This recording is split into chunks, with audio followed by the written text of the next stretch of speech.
Hey, good morning. Welcome back. Woo! Yeah, so these past couple weeks has been challenging. Hadia and myself has transitioned, getting ready to go off to Captain's Career Course. We literally start in about 2 weeks, no more than 2 weeks. So I'm kind of excited. But let's get on to the video, right? Things I wish I knew before I became an officer, and ultimately progressed up to become a company executive officer, right? One of the things I wish I would have known before I stepped in any type of leadership role at that level would be the organizational culture, right? To deal with so many different dynamics of different people, it could either make or break an organization. Most importantly, it will force you to learn on the fly very quickly, right? The other thing would be the MDMP process, right? Military decision-making process. Although that may be for staff officers, right? But it's a good practice to learn that as a second lieutenant, because at least you'll know why your battalion commander or XO operate the way they operate. The other thing would be the Army decision methodology. All of these things go hand in hand.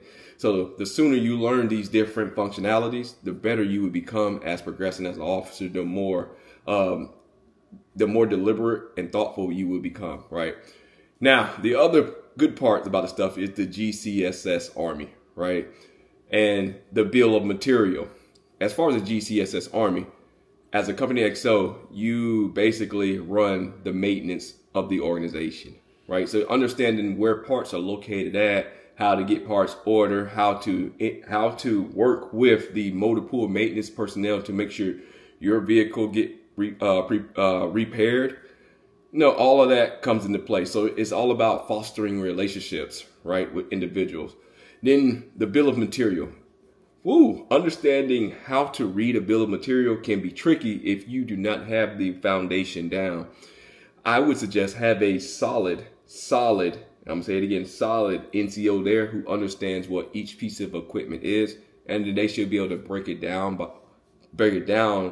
to you by the NSN, right? They should be able to tell you what this equipment was and what it does, right? That makes your job a whole lot easier, right? Because you're looking at so much equipment at once.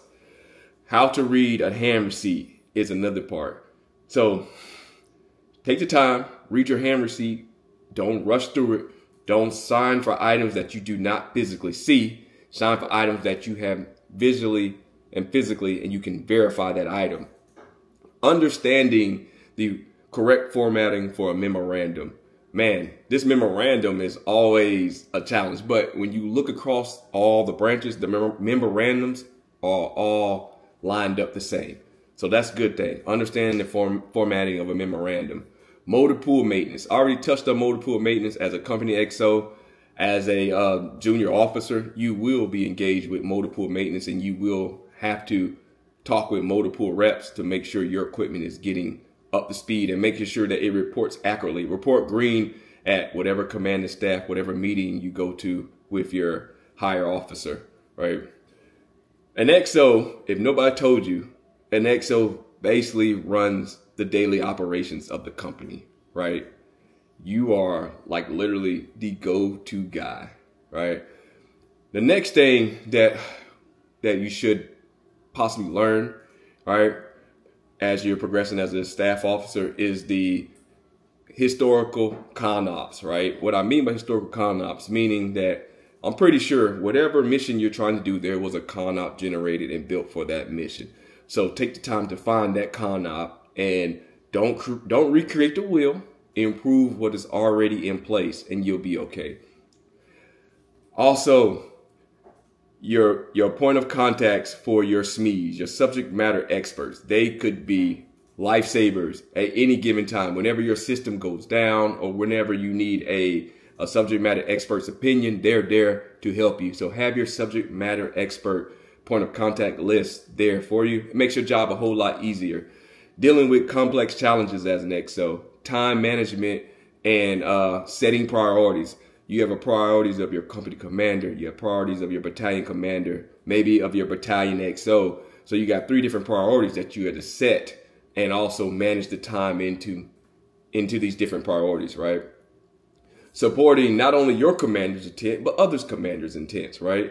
developing team leaders and delegating effectively. That's a tough word, right? Because some people do not like to delegate tasks because they don't feel like the task would be done correctly. But as an XO, you have to rely that this other individual will do this task as if you were doing this task, right?